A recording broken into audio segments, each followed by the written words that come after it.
Ok, buenas tardes compañeros. Sean bienvenidos ustedes a nuestro simposio sobre la personalidad y el comportamiento. Tenemos el gusto y el placer de explicarles y darles un poco más en conocimiento sobre este tema. De igual manera, agradecer a mis compañeros expositores por estar aquí presente y darnos a conocer su respectivo tema, ya sea Alfredo Olvera, Romina Falcones, Amanda Tello, Ángel Espiazu, Omar Zapata y yo, Alejandro Vera. Espero sea de su agrado y empezaré hablando sobre lo que es la personalidad. Muy bien, ¿qué es la personalidad? Bueno, la personalidad engloba una serie de características comunes, incluidas en sus diferentes definiciones.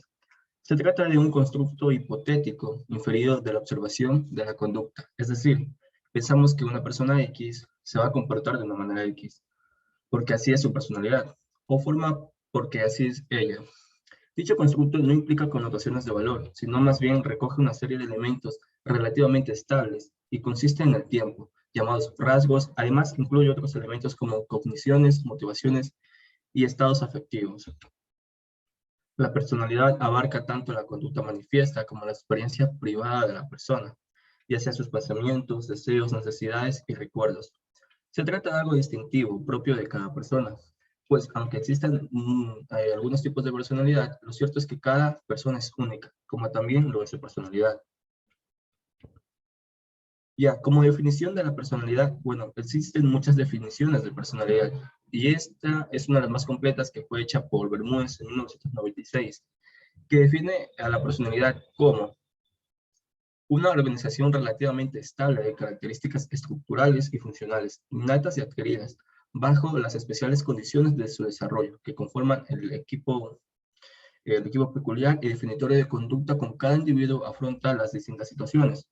No debemos confundir esta definición de la personalidad con las frases hechas que cotidianamente usamos, como eh, fulanita tiene mucha personalidad o fulanito no tiene personalidad. Aunque pueden relacionarse ambas ideas, no es exactamente lo mismo. Cuando usamos estas frases nos estamos relacionando a personas con carácter fuerte o con las ideas muy claras, es decir, utilizamos la personalidad como sinónimo de carácter.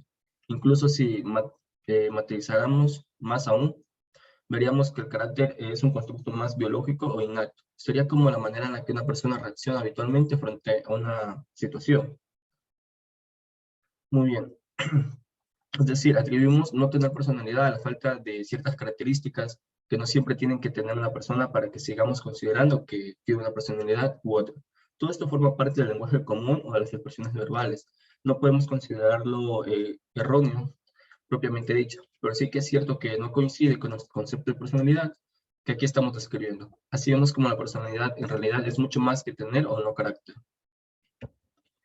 Y del último que le hablaré será del ¿qué es el comportamiento? Una breve definición del comportamiento. Bueno, se denomina comportamiento todas aquellas reacciones que todos los seres vivos en relación con el medio en el que se encuentran. Diversos estudios que se han realizado a partir de la etiología psicológica y de las ciencias sociales concuerdan en que el comportamiento de un ser vivo está influenciado por todo aquello que ocurre en el entorno. El comportamiento se corresponde con las circunstancias que se experimenten en tiempo y espacio específico. En psicología se hace una referencia entre comportamiento y conducta, pues aunque todos los seres vivos presentan un tipo de comportamiento, estos no implican necesariamente un proceso cognitivo. El comportamiento puede o deberse, por ejemplo, a una actividad orgánica, por lo que no necesariamente implica un proceso cognitivo. Hasta aquí mi acotación. Gracias. Bueno, a continuación, Angeli Aspiazu, que soy yo, voy a hablar acerca de lo que es las teorías de la personalidad. Vamos a tener la primera teoría, que es la teoría psicoanalítica de Freud, en donde esta fue creada por el psicólogo Sigmund Freud a principios de lo que es el siglo XX. Estas esencialmente van a plantear lo que son las interacciones de tres partes de la personalidad: el ello, yo y el superyo.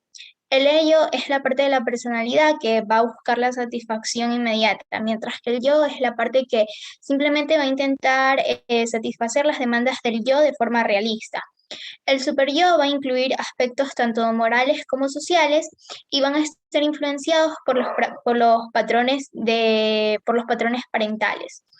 De este mismo modo, Freud aseguraba que la etapa de la primera infancia era muy esencial para el desarrollo tanto de la persona adulta, ya que esta última fase iba a incluir 5 fases del desarrollo psicosexual, donde era una etapa oral, una etapa anal, una etapa fálica, una etapa de latencia y una etapa genital. ¿Puedes pasar la diapositiva?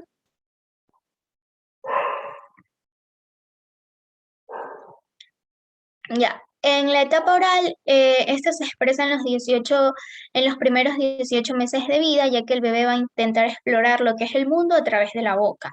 La etapa anal va a durar hasta lo que son los 3 años y esta es la fase en la cual el niño va a controlar sus esfínteres. En la etapa fálica, esta dura los 6 años y va a comenzar a explorar las diferencias sexuales.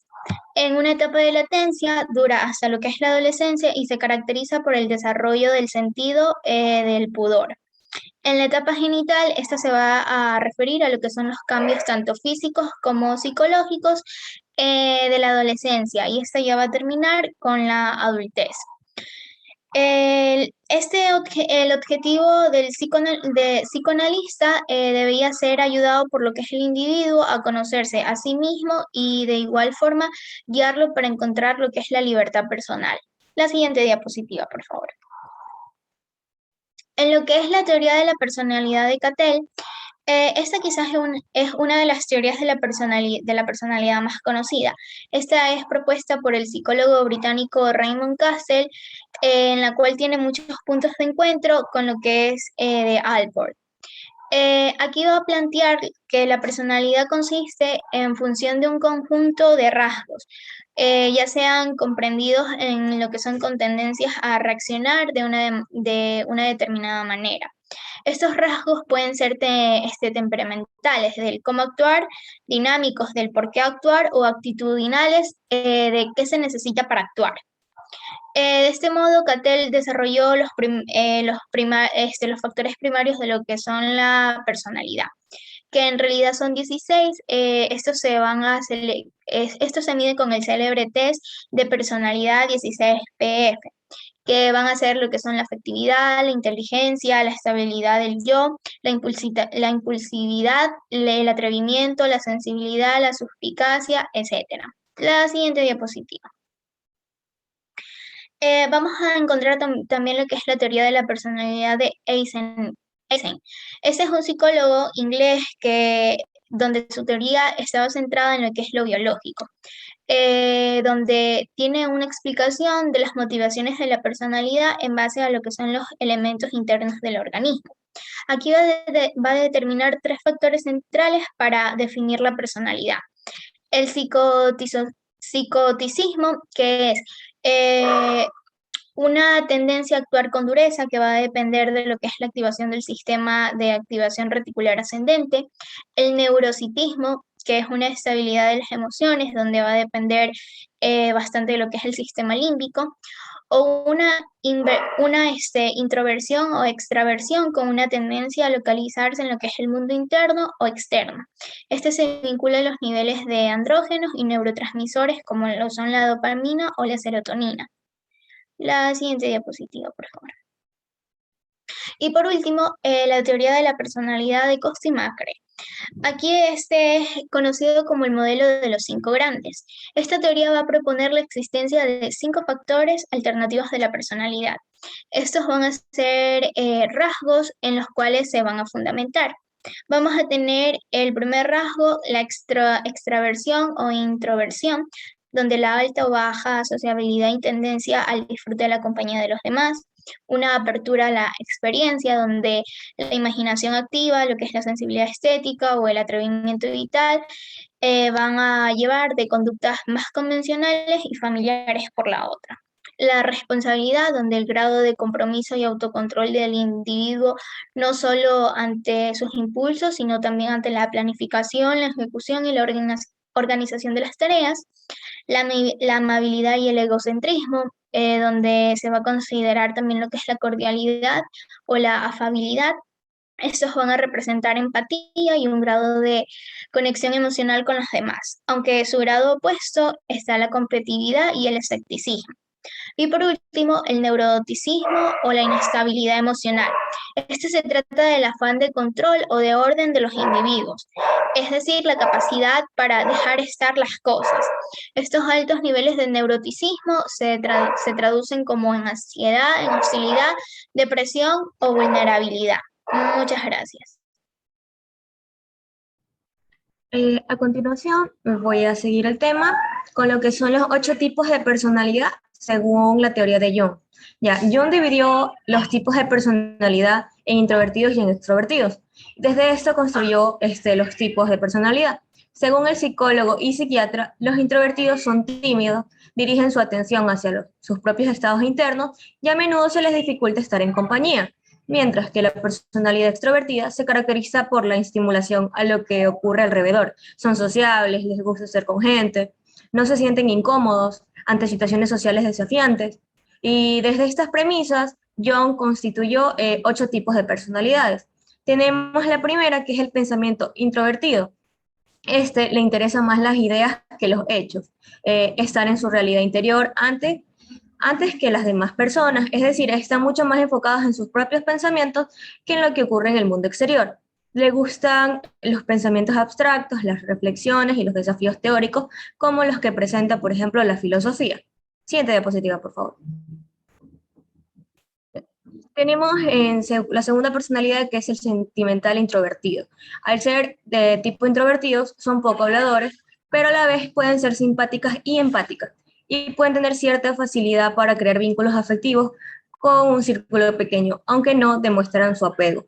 En tercero tenemos a la sensación introvertido, quienes tienen una personalidad sensible, introvertida, y están enfocados a los fenómenos subjetivos, más que a los objetivos que ocurren a su alrededor, como el resto de las personalidades introvertidas. Pero la diferencia es que en este caso, estos fenómenos están más relacionados con las impresiones sensoriales y sus sensaciones internas. Según Jung, este tipo de personalidad suele describir a las personas que se dedican al arte o a la artesanía. Ya. Por cuarto tenemos al intuitivo introvertido, que son muy soñadores y fantasean bastante acerca del futuro, al punto de dejar casi al lado el presente, y puedes reconocerlo por su carácter soñador. Siguiente diapositiva. Ya. Tenemos a quintos, pensamiento extrovertido. Crean explicaciones del mundo y de lo que los rodea a partir de lo que ven a su alrededor, creándose reglas casi inmóviles sobre la realidad. Estas personas no suelen cambiar muy fácilmente su forma de ver las cosas y además intentarán imponer su vista a los demás. También les sucede a menudo que intentan reprimir sus emociones y sentimientos. La sexta personalidad es el sentimental extrovertido, que son personas muy empáticas y tienen una gran facilidad para conectar con los demás. A la vez disfrutan mucho de la compañía. Es un perfil muy bueno para las relaciones humanas, ya que cuentan con grandes habilidades sociales. En contrapartida, en general presentan baja inclinación a la reflexión y pensamientos abstractos. En séptimo tenemos a la sensación extrovertido. En este tipo de personalidad se mezcla lo que es la búsqueda de las sensaciones tangibles con la vivencia, con el entorno y con los demás. Las personas con este tipo de personalidad se sienten muy bien en interacción con los demás y necesitan cambiar de estímulo de manera casi constante. Y por último tenemos la intuición extroversión. Ya, la personalidad del tipo intuitivo extrovertido tiene tendencia a emprender todo tipo de proyectos y aventuras durante una duración media larga, queriendo siempre empezar de vuelta cuando termina. Les gusta mucho viajar, transformarse, interactuar con el entorno y vivir en sí todo tipo de aventuras. En este tipo de personalidad, en general, su interés es algo que estará puesto hasta que lo consiga. Tenemos que la moralidad del intuitivo no es intelectual ni sentimental, tiene su propia moral propia, que es la fidelidad a su intuición y el sometimiento voluntario a su fuerza. Es escasa su consideración por lo que se refiere al bienestar de los que lo rodean. Eso es lo que definió Jung en su obra. Muchísimas gracias. Buenas tardes, mi nombre es Fred Olvera y a continuación tenemos los factores y aspectos determinantes de la personalidad. En este caso, al tratar de explicar qué es la personalidad, tenemos que indicar que contiene elementos de origen tanto hereditarios y mentales. Estos elementos o factores constitutivos de la personalidad van a ser tanto, como podemos observar, el temperamento, el carácter y la inteligencia. tenemos que todo ser humano al nacer va a poseer una personalidad potencial en cuanto a que tiene los elementos básicos de la misma. Esta potencialidad va a comenzar a ser realidad cuando se inicie el desarrollo de ciertas características y capacidades, como trabajo intelectual, creatividad, conducta intencional y valores éticos, entre otras, los cuales van a indicar que los diversos elementos de la personalidad van a estar funcionando con cierto nivel de organización. Y se puede hablar en sí de una personalidad estructurada cuando el individuo logra dinamizar de forma integrada y con autonomía estos aspectos básicos, los cuales les he mencionado, lo que va a llevar a tener una conducta y un pensamiento característico. Siguiente diapositiva, por favor. Ya en cuanto al temperamento, en este caso va a ser la base biológica del carácter. Este nos viene dado y es innato, va a estar predominado en sí por lo que son factores fisiológicos y también genéticos. Se va a definir en sí el temperamento como la manera natural con la que el individuo interactúa y vive en el entorno que lo rodea. Esto va a implicar la habilidad para adaptarse a los cambios, el estado de ánimo, la intensidad con que se vive, el nivel de actividad, la accesibilidad y la regularidad para hacer algún trabajo. En sí el temperamento puede tener varios tipos. Como podemos observar primero, tenemos en este caso el sanguíneo, el cual correspondería a una persona cálida, vivaz y alegre. A la hora de tomar decisiones van a predominar más los sentimientos que los pensamientos reflexivos en estas personas. Va a ser extrovertido, muy comunicativo, entusiasta y va a tener facilidad para hablar. En cuanto al flemático, en este caso, estas personas no poseen gran sensibilidad, va a ser introvertida y tiene poca flexibilidad ante los cambios de ambiente. Va a ser tranquilo, nunca pierde en sí la compostura y casi nunca se enfada. Entonces, por su equilibrio, va a ser el más agradable de los temperamentos. Tenemos en el caso del melancólico, en este caso, posee gran sensibilidad, va a ser introvertido y lo va a caracterizar una baja flexibilidad a los cambios en el ambiente. Esta persona en sí va a ser abnegada, perfeccionista y analítica, y va a ser muy sensible y emocional. Va a ser propenso a ser introvertido, sin embargo puede actuar de forma extrovertida muchas veces. En sí estas personas no se lanzan a conocer a los demás, pero esperan que los demás vengan a acercarse a ellos. Tenemos el temperamento colérico, estos van a poseer una gran sensibilidad, va a ser flexible a los cambios de ambiente, pero estas personas cuando se describe, se dice algo que le fastidia o desagrada, lo va a confrontar de una manera agresiva o violenta. Siguiente diapositiva, por favor. Ya, en cuanto al carácter, en sí podemos decir que es el conjunto de cualidades estables que conforman el modo de ser y el comportamiento de una persona. Junto con el temperamento, esto va a formar lo que es la personalidad. En sí se diferencia del temperamento en que no nacemos con sino que va a ser adquirido, va a ser más libre y no depende tanto de lo somático o lo físico.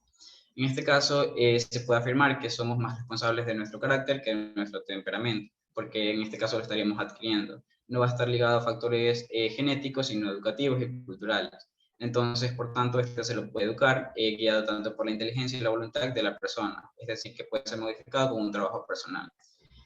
Van a existir distintos tipos de carácter, los cuales van a estar relacionados de la misma manera con los tipos de temperamento, tanto nervioso, sentimental, colérico, apasionado, sanguíneo, flemático, etc. Siguiente diapositiva, por favor. En cuanto a la inteligencia, en este caso va a estar formada por algunas variables como la atención, la capacidad de observación, también la memoria, el aprendizaje y las habilidades para socializarse. Entonces podemos decir que la inteligencia va a ser la capacidad de asimilar, guardar, elaborar información y en conjunto utilizar esta para resolver los problemas. Va a englobar en sí distintas habilidades, tales como el control de los impulsos, la autoconciencia, la motivación, el entusiasmo, la perseverancia, la empatía y la agilidad mental, entre otras. Gracias. Bueno, continuando con el tema, tenemos la evolución o desarrollo de la personalidad a través de las diferentes etapas vitales. Para establecer una cronología de las etapas del desarrollo de la personalidad, resulta interesante partir de la clasificación de las principales etapas vitales. Partiendo de ellas como referencia, veamos de qué manera se van desarrollando la estructura psicológica de los seres humanos. Estas van a comenzar desde los primeros momentos, la infancia, ya cuando llegamos a la pubertad, adolescencia, en una etapa de adultez, y por último en la vejez. La siguiente, por favor. En lo que se refiere a los primeros momentos, en el momento en el que un bebé nace, no podemos considerar que tenga una personalidad marcada, ya que el nuevo individuo no ha tenido experiencias concretas que le hagan ser, pensar o actuar de una manera determinada. Sin embargo, sí que es cierto que según pasan los días, vamos viendo cómo el niño o la niña tiene una tendencia a comportarse de una manera determinada. Por ejemplo, podemos observar si llora mucho o poco, cómo se alimenta o si responde al tacto con miedo o con curiosidad. Las primeras características van a formar parte de lo que se viene a llamar el temperamento, el cual forma parte de la constitución innata de las personas y que posteriormente puede ser moldeado mediante el aprendizaje. El temperamento va a tener una base biológica y viene principalmente de la herencia genética de nuestros antepasados, siendo un componente vinculado principalmente a la afectividad. Se trata de un componente primigenio que va a actuar como una base para la construcción de la personalidad. La siguiente, por favor. En la segunda etapa sería la infancia. Según el sujeto va creciendo, va desarrollando poco a poco diferentes capacidades cognitivas y físicas que le van a permitir captar la realidad. Empezar a intentar entender cómo funciona el mundo y cómo el propio ser puede influir y participar en él. En esta etapa se va a caracterizar por la adquisición de valores, creencias y normas provenientes del exterior, de una manera inicialmente imitativa y con pocos tintes críticos. La personalidad empieza a formarse según las características del temperamento, van siendo confrontadas a la realidad, adquiriendo patrones de comportamiento y maneras de ver el mundo y formándose el carácter así. En esa etapa, la autoestima también tiende a ser inicialmente elevada debido al elevado nivel de atención que se le suele prodigar al menor en el entorno familiar. Sin embargo, en el momento que la entrada al mundo escolar tiende a disminuir debido a que se deja atrás el entorno familiar y para entrar en un desconocido en el que confluyen numerosos puntos de vista. La siguiente, por favor. En cuanto a la pubertad y la adolescencia, el punto en el que pasamos de ser niños a ser adultos, por decirlo así, es una etapa clave en la formación de la personalidad. Se trata de una etapa vital, compleja en la que el organismo se encuentra en proceso de cambios, al tiempo que se aumentan las expectativas respecto al comportamiento del individuo, que éste empieza a experimentar diferentes aspectos y realidades. Aquí se va a tratar de un momento vital caracterizado por necesidades de diferenciarse, siendo frecuente que aparezca una ruptura o separación respecto a los adultos al cargo y un cuestionamiento continuo de todo lo que hasta entonces se ha inculcado.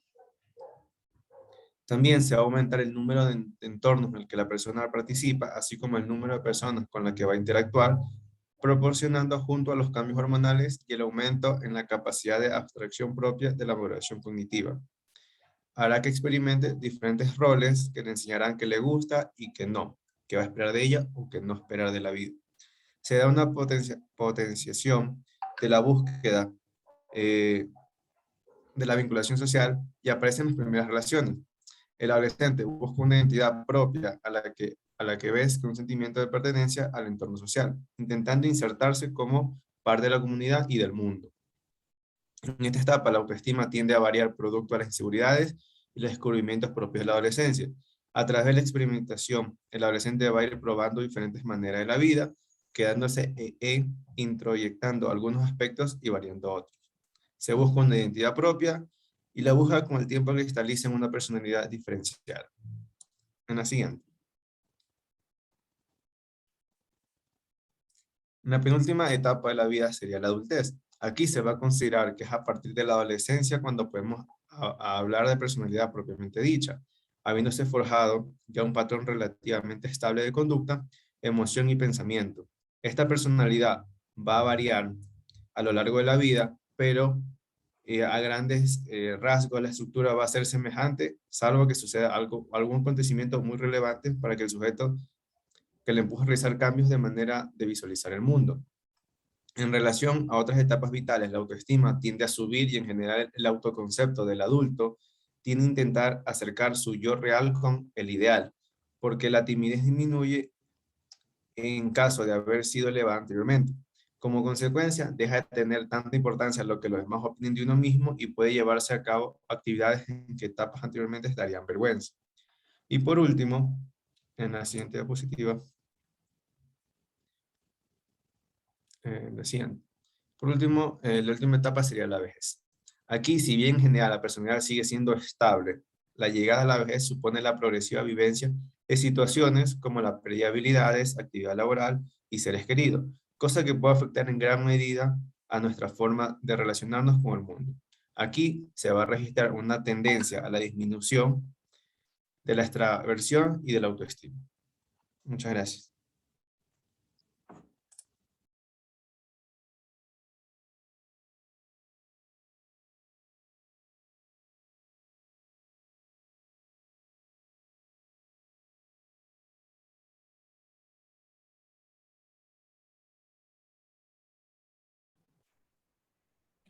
Hola, ¿me escuchan? Hola. Sí, se te escucha, compañera. Continúa. Continuando con lo que son las características de la personalidad madura, vamos a tener lo que es que la personalidad en sí se conquista. Como hemos visto, esto va a tener una base para construir nuestra personalidad y que en el proceso de desarrollo interviene lo heredado y el ambiente. La meta de este desarrollo de la personalidad es lograr la madurez. Quienes se dedican a estudiar este punto se señalan una serie de rasgos que nombraré a continuación. Como son estos, tenemos lo que es la estabilidad emocional, que implica una integración de la personalidad, es decir, haber integrado lo que son instintos, impulsos, tendencias, necesidades, emociones, sentimientos y vivencias, acciones con pensamiento y lo que son la voluntad, que esto van a permitir a la persona reaccionar ante los estímulos de una forma estable y de manera determinada, de forma autónoma, no solamente por impulsos primitivos, sino también por los elementos rectores de su personalidad bien integrada. También tenemos lo que es el conocimiento de sí mismo, que eso se basa en el conocimiento de las capacidades, cualidades y valores que posee uno mismo, así como las deficiencias, debilidades y tendencias de acción que lo son características. De esta manera, la persona podrá tomar decisiones adecuadas y se compromete hasta donde sus recursos permitan. Este de aquí va a saber aceptarse tal y cual es, sin crearse expectativas irrealizables, y va a poder buscar la complementariedad para sus deficiencias. Se fijará también lo que son metas y objetivos realistas y podrá vivir sin ilusiones falsas que lo alejen de la realidad. Siguiente diapositiva, por favor. Ya. Ahora tenemos lo que es la capacidad de autoevaluación. Ese de aquí, el individuo maduro se juzga a sí mismo y reconoce cuando actúa bien o mal. Aquí los aspectos positivos y negativos que posee él mismo los analiza. La autoevaluación permite mejorar y superar sus fallas, estar en una actitud de cambio y superación, asimismo que permite reconocerse tal cual es, incluyendo sus éxitos y fallos, cualidades y defectos en planes de metas y realizaciones, y este es un factor que proporciona elementos para poder ser realista. También tenemos lo que es la capacidad de decisión. Aquí el individuo la posee en lo que es la toma de decisiones, sabiendo y aceptando las consecuencias de las mismas, sacrificando unos motivos por seguir otros, y proporciona a la persona una mayor autonomía para decidir por sí mismo, lo que no implica consultar con otros ni buscar otras opiniones, y este es un factor de seguridad en la vida. Siguiente diapositiva, por favor. Tenemos ahora lo que es la capacidad de decisión también, que en esta el individuo lo posee en la toma de decisiones, sabiendo y aceptando las consecuencias de las mismas, sacrificando unos motivos por seguir a otros. Tenemos la capacidad de aceptar riesgos y responsabilidades, que implica emprender las acciones, no solo a ciegas, sino habiendo medido los riesgos que se van a correr y haciéndose completamente responsable, no solo en la acción en sí, sino también en las consecuencias. Aquí la persona madura acepta la responsabilidad y se arriesga de acuerdo a sus capacidades y características para emprender tareas y acciones, para que él suponga una superación y un crecimiento. No elude lo que es el esfuerzo y el compromiso, y busca y mide y acepta y es constante el esfuerzo de lograrlo. También tenemos la autonomía del yo, que implica dentro de cumplir las normas sociales, ser libre, es decir, no está esclavizado al ambiente social ni grupo social en el que se vive. Siguiente, por favor. Tenemos lo que es la fuerza de voluntad, que aquí es la capacidad de organizar las energías corporales en dirección a una meta. La fuerza de voluntad proporciona constancia en las acciones, esfuerzo prolongado en dirección de una nueva, y se opone a un cambio continuo de planes y trabajos, al idealismo fantasioso que nunca se concreta lo que son en realizaciones. Tenemos la capacidad de esfuerzo, que es la voluntad de querer, es decir, la acción continuada y esforzada para lograr un objetivo o cumplir una acción. Es el factor que permitirá alcanzar las metas difíciles o que se logran a largo plazo. Siguiente diapositiva, por favor. Tenemos la capacidad de convivencia, que aquí se supone tener en cuenta no solamente las necesidades del propio yo, sino también las necesidades, derechos y motivos de los demás. Exige que se haya desarrollado la idea de convivir y que se aprecien los demás valores y cualidades y aportes necesarios para la construcción de la sociedad, que se haya superado en el egoísmo. Tenemos por último la autenticidad, que aquí el hombre maduro ha adoptado aquellos valores, normas de vida e ideales que cree mejores en relación con sus motivaciones y actúa en forma consecuente en ellos. Tiene una filosofía de vida según la cual interpreta las cosas y orienta sus acciones a pesar de todas las deficiencias o fallas que tengan en su actuación, y tratará de identificar con su forma de concebir la vida humana. Este aquí tiene su propia autonomía. Como conclusión, todas esas características podemos afirmar que una persona madura es aquella que está bien integrada interiormente y que se adapta correctamente a lo que es el medio ambiente, que obtiene gratificaciones del mismo y se comporta trascendentemente de acuerdo con sus aptitudes y posibilidades. Como la mayor parte de los estudiantes del colegio quedan comprendidos dentro de esta etapa del desarrollo, se cree importante proporcionar este marco de referencia para que ellos puedan reflexionar sobre su propia madurez y tratarse de metas y objetivos para lograr un mejor desarrollo personal. Es decir, se puede afirmar que una persona madura es aquella que está bien integrada interiormente, que se adapta correctamente al medio ambiente y que obtiene gratificaciones de sí mismo y se comporta trascendentemente de acuerdo con sus aptitudes y posibilidades. Siguiente, por favor.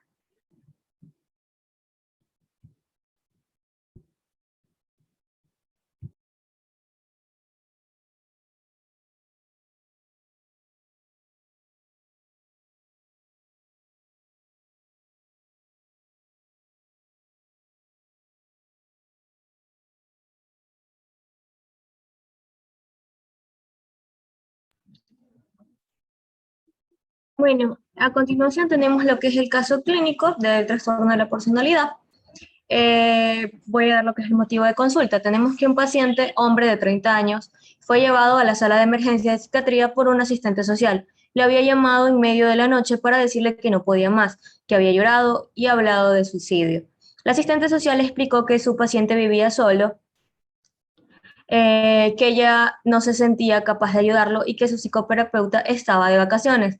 Aconsejó internarlo. El paciente estaba retraído y tenso, pidió disculpas por los problemas que estaba causando. Se relajó cuando se le dijo que podía permanecer en el hospital y no tuvo objeciones cuando se le indicó la habitación que por el momento debía compartir con 3 pacientes mayores. Tenemos lo que son los antecedentes. Esta persona nació y creció en un pueblo de campo. A los 5 años perdió a su padre, quien murió en un accidente de autos. Después de la muerte de su padre, su madre logró obtener ingresos trabajando de camarera en una confitería local. El paciente era hijo único y le había ido bien en la escuela y nunca había dado a su madre ningún tipo de problemas. Ella no se volvió a casar, eran muy unidos y él hacía todo lo posible para satisfacerla. Aún de niño solía entender que la vida no era fácil para ella y que ella era todo lo que él tenía. Gracias. A continuación tenemos también que él se comportaba bien en la escuela y siempre hacía lo que las maestras le pedían, todo el tiempo. Estaba dispuesto a aceptar las tareas adicionales que sus compañeros no querían realizar y aparentemente siempre estaba contento por complacer a los demás. A los 16 años quiso ser técnico en computación, pero esto significaba irse de la ciudad o más de 100 millas de su casa, y a su madre no le gustaba la idea. Entonces dejó la escuela y comenzó a trabajar en un supermercado y trató de hacer su trabajo lo más antes posible, siempre dispuesto a reemplazar a sus colegas, y nunca se quejaba de tener que realizar horas extras. Se lo consideraba un empleado confiable y varias veces se le propuso para promoverlo a un ascenso, pero de alguna manera luego se lo dejaba de lado. Durante su adolescencia le hubiera gustado salir con sus amigos, pero comprendía su responsabilidad de pasar casi todas las tardes con su madre, y ella se sentía orgullosa diciéndole a sus vecinos cuál era lo realmente bueno. A los 20 años tuvo lo que es la primera pelea con su madre. Ella estaba totalmente en desacuerdo con que saliera con una chica que a ella no le gustaba. Entonces, cuando su madre le dijo que tendría que irse de la casa si deseaba continuar viendo a esa chica, entró en pánico y le rogó a su novia que tuviera paciencia y finalmente permitió que ella lo dejara por otro. Su madre aprobó a la segunda chica que él llevó a su casa y lo apuraba para que se case con ella, aunque él probablemente no le entusiasmaba la idea. Cuando su esposa lo abandonó 2 años más tarde, se sintió destruido y volvió a vivir con su madre. Ella murió poco tiempo después de un ataque al corazón. Desde entonces, el paciente fue hospitalizado varias veces por depresión, generalmente solo por 1 o 2 días. Se hacía atender por el psicoterapeuta 2 veces por semana y le pedía a su asistente social que lo aconsejara acerca de las cosas más triviales casi todos los días. No se conocían historias de trastornos mentales en la familia. En cuanto a los datos actuales del paciente, estaba orientado con respecto al tiempo, espacio y persona. La mañana de su internación estaba indeciso con respecto a quedarse o irse a su casa y pidió consejo. Explicó que se había sentido con pánico la noche anterior y que había reaccionado mal, pero que ahora se sentía bien de nuevo. Dijo que su psicoterapeuta le había aconsejado que no buscara refugio en hospitales. Su asistente social, por otro lado, le dijo que buscara un tratamiento real, esta vez, y que se quedara ahora un par de semanas o aún de meses. No estaba ni deprimido ni ansioso, lo que se lo veía cómodo durante la entrevista y hablaba en forma coherente. En el examen físico no reveló anormalidades como las pruebas de sangre, también se le hizo una prueba de función tiroidea donde todo estaba entre lo que son los límites normales. En este caso, en la discusión tenemos que la característica más significativa del trastorno de este paciente era la perturbación severa en la constitución de su personalidad y sus modelos de comportamiento. Entonces, esta persona dependía más de lo que el resto tomaba las decisiones en vez de tomar sus propias decisiones.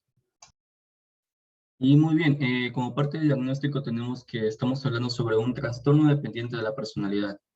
Gracias compañeros por este simposio, fue un honor para mis compañeros expositores y para mí como expositor y moderador haber formado parte del mismo. Espero volverlos a encontrar en una próxima oportunidad.